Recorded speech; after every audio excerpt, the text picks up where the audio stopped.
All right, today I'm excited to welcome Madi Waggoner to the show. Madi, thanks for joining me. How are we doing today? Doing wonderful. Thank you, Brian. How are you? Oh, it's a day. It hasn't been bad. We got storms rolling in right now, so if for some reason I magically glitch and go away, I do use Starlink, so cloud cover can mess with it. But um, we're here again, Direct or Detour. We hooked up on Podmatch and love the service and love the information that it puts out there. But you sent me a message. I looked at your profile. I thought it was a perfect match for the show.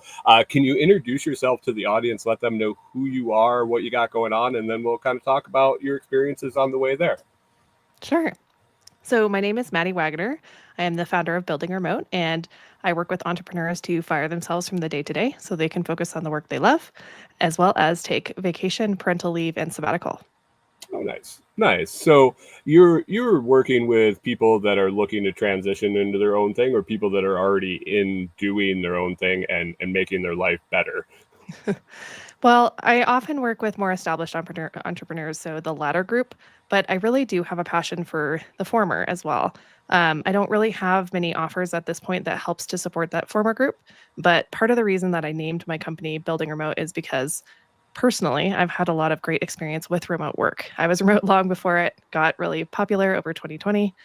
And there's so many opportunities in it, especially for people who, like we were just talking about, if you're traveling or you're in more remote locations, there's so much opportunity in it. And you can work with really fantastic people. So, anyone who wants to start a business, I want to start supporting them as well. That's the larger mission of the business. Yeah, it was a game changer for us. My wife, I'm trying to build a bunch of things, a bunch of different things, but it's provided the opportunity because my wife has worked remote for a hospital, and it wasn't because we were going on the road. It was because we moved 90 miles away from her job to start our farm, and she got Right. sick of commuting. And she was actually the first person in her organization that they let work part time remote. So when 2020 came around, it was like, oh, we're going to transition everybody to remote. She's like, okay, whatever. It's just like my normal 2 out of my 5 days instead of now it's 5 out of 5 days. And then she transitioned it to be able to go completely off and travel the country instead of just working from home. So it's definitely been a game changer for us. But the entrepreneurial space, I think anybody that has a guiding hand to give can be valued because, man, we don't know what we're doing. People that went and got a job, and me went and got a job out of college, or went to college, or didn't make it through college, or has that 9 to 5 that wants to start a business. You didn't go to school for that. You didn't learn how Mhm. to do that. So to comprehend the whole process, any guiding hand, and I finally realized that. I finally got out of my own head and said, you can ask for help, and it's okay. Mhm. It's okay. You don't have Yeah. to figure it out yourself. But Yeah. when you were a kid, back when you were a kid, is this what you wanted to do? Did you want to help people make their jobs better, or was there a dream that you had that you wanted to be a rock star or an astronaut? I had no concept that this was even possible. When I was a kid, honestly, I didn't really have I struggled to understand that I could bring value to the workplace. And I was always very driven. I played soccer for 12 years, but as far as career was concerned, I didn't have a lot of people around me who set that example of you could do this, or you could do this, or you could do this. Obviously, kids are familiar with doctor or Right. astronaut or things like that. But there are so many roles like what I do that most people just aren't aware of.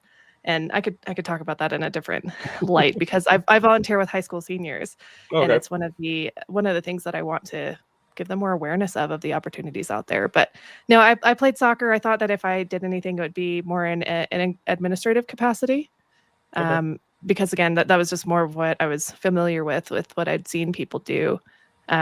But We I got a list of things you can put in the head of those high school seniors before they venture off. I've definitely considered that if I was stationary somewhere would be helping those youth, because I think that's a very interesting stage for life, and I don't think we really understand how much impact it has. I think we do when we get older. We look back and we're like, huh, if I had gotten a little better advice back then, and it's no Mhm. fault of the people that are giving the advice, it's what they know or what they've been instructed to tell. So I'm glad Right. you're out there shaping the future. Thank you. Yeah. I want to be the person that I didn't have when I was younger. And that was one of the challenges is I didn't have a lot of guidance. And thankfully, one skill that I had is I was never afraid to ask. I got my first job partially by being annoying to the hiring manager at a Walgreens, just Oh, nice. continually following up and asking. Nice. I actually got into my first business because I asked someone that I babysat for. She had a web design business. I said, "Could you teach me what you do?" And that actually turned into an opportunity to buy the business from her. So I bought my Yeah. first business at 19. Oh, nice. Yeah. Did you stick with that? Was that your No. plan? Um, No. did you go out of high school, go to follow that traditional path and go to college, or did you have other sights set, or you bought your first business at 19? Um, how did that all spin out? I did go to college. That was more an expectation. My parents wanted to make sure that I finished school. I stayed home and I commuted to school, and I don't think I got much out of the education. I had a marketing emphasis, and we spent, I think, 1 hour on social media marketing.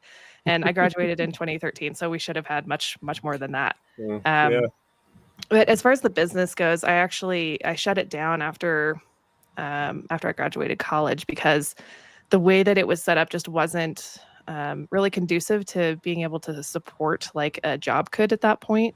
Mm. The hosting costs, because I hosted all of my clients' sites, were so much more expensive than they are these days. It was more complicated and it was harder to get really lucrative clients, at least at that time. I mean, I was early 20s. I didn't understand how to sell, and the material for learning is completely different from what it is now. We have podcasts, we have so much material on YouTube, and I struggled to make progress at that point. Got it. Got it. So you went to school for marketing, Mhm. and did you get a job coming out of college in marketing? Did you use the degree that you felt that probably wasn't focused right, but did you go ahead and follow that path? Somewhat, yeah. So I ran the web design business for about 6 months after I graduated, and then I got a job actually with a coffee chain in Colorado that I was supporting their marketing efforts. And I would do some event marketing, so we'd run events in one of our locations and host people, and we had really great results with that. Social media marketing, which I tried to dabble in. Again, weren't many resources then, so that was a bit of a struggle. But that was one of my first jobs out of that. And then I kind of pivoted into helping entrepreneurs. My next job after that was more of a virtual assistant type role, helping launch a new venture, which worked out really well.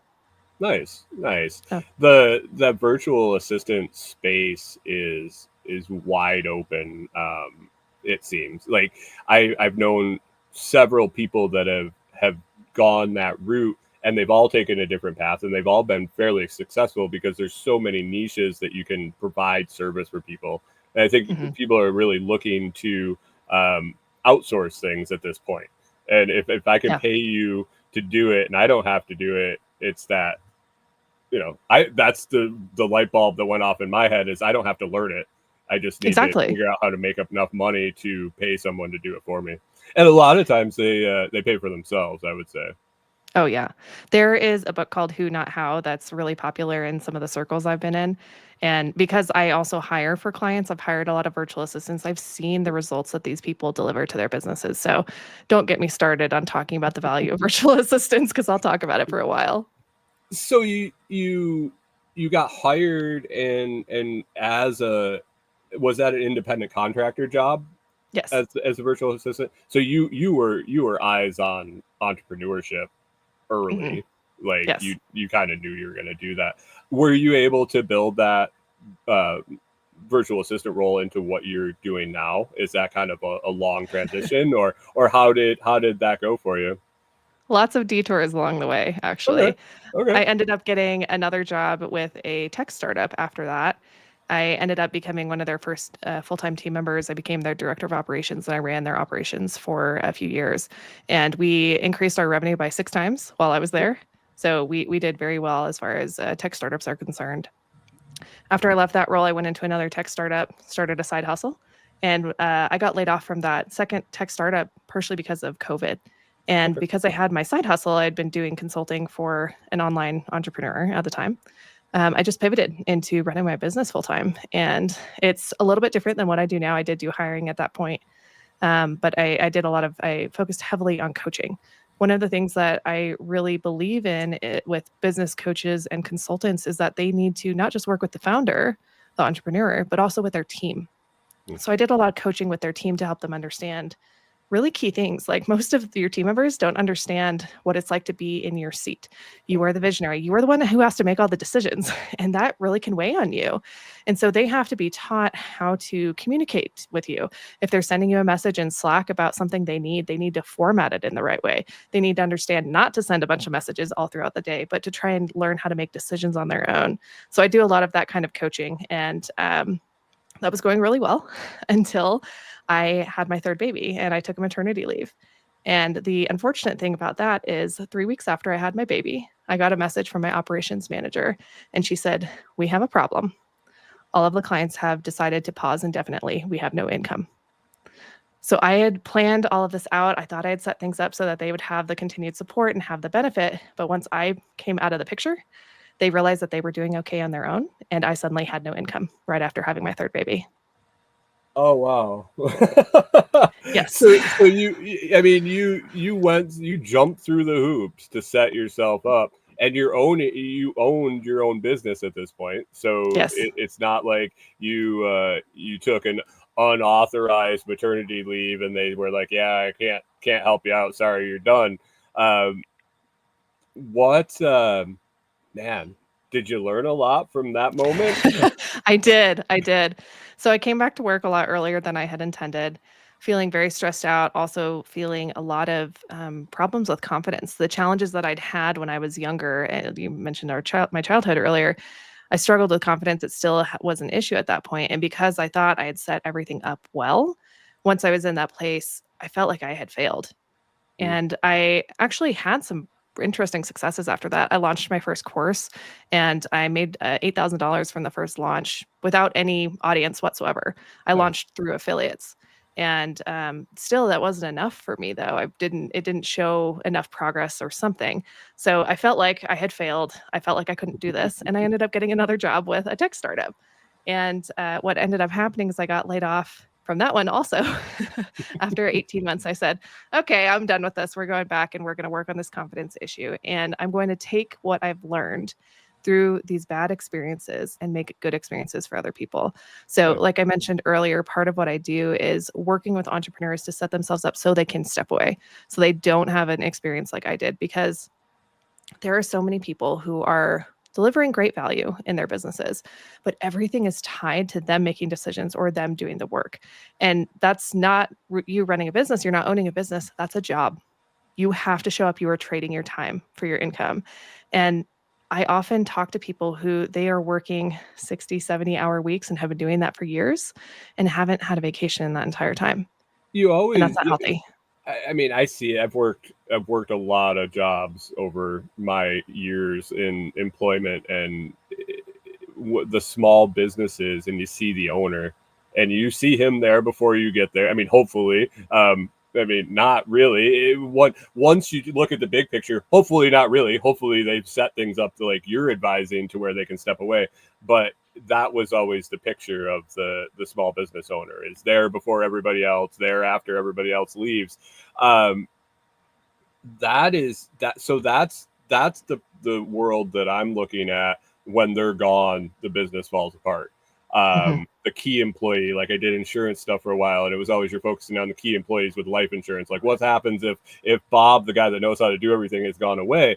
Um, what when you were talking about going on maternity leave and the companies realizing that they didn't need you anymore, is that a real problem in coaching?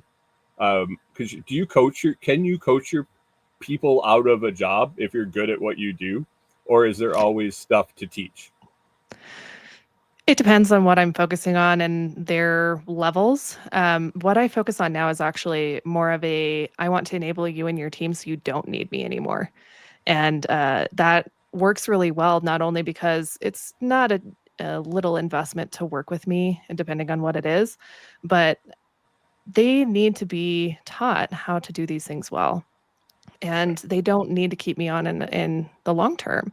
And that was one of the mistakes I made, is that I assumed that that they would always need me, but the thing is that I'm good at what I do, and I'm good at teaching people. And so Right. I should have expected that, because I'd seen how much they'd improved since I started working with them. And then I also hadn't kept my sales and marketing engines going. And so those are things that I've changed this time around, and I focus more on what can I do in a shorter period of time to help enable them and their teams to be stronger. And a lot of it is teaching their team, helping them hire, and also helping the entrepreneur step out of what I call the solopreneur mindset. Because when you start, you do everything yourself. But as your business grows, even as you hire, you still try and be involved in everything. And that's not how it's supposed to be. The entrepreneur at a growth, more of a growth stage, people determine growth stages of different things. But what I mean is you start to add different team members, and you start to have people focusing on specific areas of the business. Your revenue has grown. Maybe not to the point that you would like it to, but what you have to start shifting into at that point is shifting into more of a visionary role. You have to be the face of the company. You have to be doing the marketing, potentially still the sales, depending on if you have a salesperson or not, or whatever it is. Um, Right. Business to consumer is less likely to have salespeople. Um, but there's this huge mental shift. So once I start working on that and challenging them, I'm very direct. I'm kind, but I'm very direct, because I see things that they don't, and I want them to know about them. So I give them guidance on how to challenge their own thinking so that they can move forward and not be stuck where they were, like I was. And I've told this story many times to my clients, because I said, I don't want you to be like me. I want you to be able to enjoy your life and be present with your loved ones. And I teach their team how to level up their thinking, how to think about problems differently, how to stop putting all the decision making on their boss, because it overwhelms them and wears them out. Oh yeah. Um, I was just thinking about what you were talking about, and being good at what you're doing, and teaching them how to not need you, and as opposed to there for the long haul as an advisor and a coach, like forever. Um, the referrals have to be much stronger and much more from someone saying, I had a consultant or a coach that taught me so much and made it so efficient that I don't need her. You need to talk to her, as Mhm, opposed to the guy at the Better Business Bureau or the Rotary Club going, yeah, I got this coach. She does great for us. Maybe you should check her out. I think there's a stronger referral there when they're like, holy crap. Um, yeah, she worked herself out of a job, and it's fantastic. mhm. Um, so I think those two models, I like the one you ended up on a lot better. Thanks.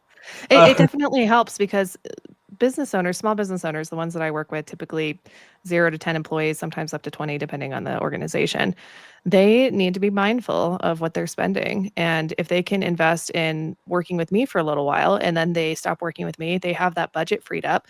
Maybe they've increased revenue during the time that we're working together.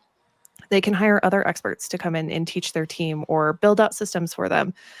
Part of my business, we also build out automations. I like to talk about this 3-click onboarding system, where service providers, oftentimes working by themselves or with a small team, they have to send out a contract and an invoice and onboarding information whenever they bring someone new on. That can take up to an hour every time they do it, and it's manual work that you don't need to do. Sometimes it takes longer, and it's just frustrating. So we will build systems for clients where it auto fills that information for them. All they have to do is select which package, start date, click start, and it does everything for them. They don't have to fill out any information. They don't have to do anything with the contract. It just automatically sends. Things like that are one-time investments that save you so much time over the course of your business. And so, and I've had clients before where not, where having to do that process, that onboarding process manually, has prevented them from advertising. even though they have a big audience. It's prevented them from advertising, and which means that it hits their revenue. So simple changes like that, one time, can have a huge impact on the business. And I want to allow them that freedom financially because they're like me. I'm a small business as well. We don't have unlimited funds. And I'm very mindful of that when I work with clients.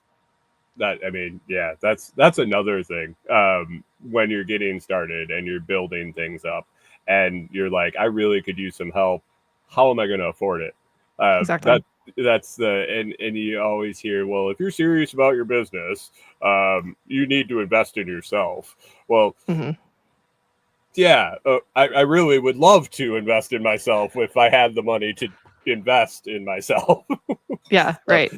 uh, um, so what kind of, what are the big things, like I assume when you were taking the jobs for the tech startups, when you were taking these offers, what were some of the things that you learned from them that you took away that you were able to implement in your own business that helps now future entrepreneurs? Were there any things Yeah. that stood out? Yeah.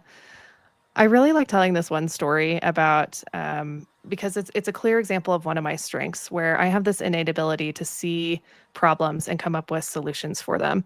And I like to tell this story partially because it's a way to encourage others to pay attention to what makes them strong, what their strengths are, what makes them unique.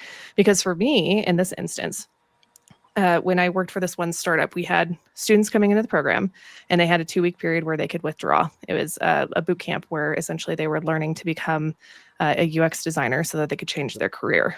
But what happened was we had a really high rate of churn. So they would leave within that first 2 week grace period, which obviously wasn't good for our program, wasn't good for our revenue. So I dug into the data and did some interviews and understood that we needed to change how we were matching them with mentors because they were matched one to one with mentors. We had at that point just been matching them based on time zone. What Mm, we needed to do was to match them based on personality and mentorship style because some students wanted more direct, blunt feedback. Others wanted more encouragement. It wasn't just those two groupings, but it was a variety. So I changed up our entire intake process for both mentors and students to evaluate that. And then we matched based on those characteristics. And we increased our retention rates by 50%, which led directly into that increase in revenue that I mentioned earlier. oh, That was that same company. I can imagine. I totally get the mentor. It's like the getting the trainer at work, and you're Mhm. like, how am I going to spend the next 40 hours with this person? I Right. can't do it. If anybody had just asked, what's your learning style, or do you like that outgoing, bubbly person, or do you want that curmudgeon that's over in the corner that's just going to leave you alone to learn your stuff? Right. Uh, Man, Yeah. that. Go ahead. So it was things like that that were good experiences, but we also tried to launch different things that just completely fell flat. I've learned a lot of things around test before you invest, and that's the case for a lot of businesses. Entrepreneurs who are visionaries should take that as a note of caution that if you start to think of, oh, I have this new idea, this sounds fantastic, well, we should try testing it first. And we can't just keep adding everything onto our roadmap because otherwise we will burn out the team. I also learned how to not do things. Working in tech startups, they're known for being stressful environments because you're working a lot. You're not sure if things are going to work out overall with the company. Oftentimes, the founders have investors that they need to report to. And having those types of pressures can put a lot of pressure on the team as well. And I've learned a lot about how to be a good manager, how to connect with people. I often, when I work with teams, I'm this outside third party. I'm not their boss. And I've developed a lot of ways to build trust easily. And I want to understand, truly understand what's going on in their world and their work so that I can help support them and help support the business. And a lot of that is hard won through my experiences in these other environments where we didn't necessarily have this care for the individual as much as I would have liked to see because we had this overarching goal of we have to move fast and we have to have success. So that was probably one of the biggest mistakes I saw. I also saw a lot of leadership pay too much attention to the things that they felt were right and not ask their team for their opinion. Because, and I see this with my clients too, where I'll ask my clients, well, do you have any problems with this? And they say, oh, no, I haven't heard anything about that. The problem is their team has just told me about these problems, but they haven't all been communicating together. And that happens really frequently. Yeah.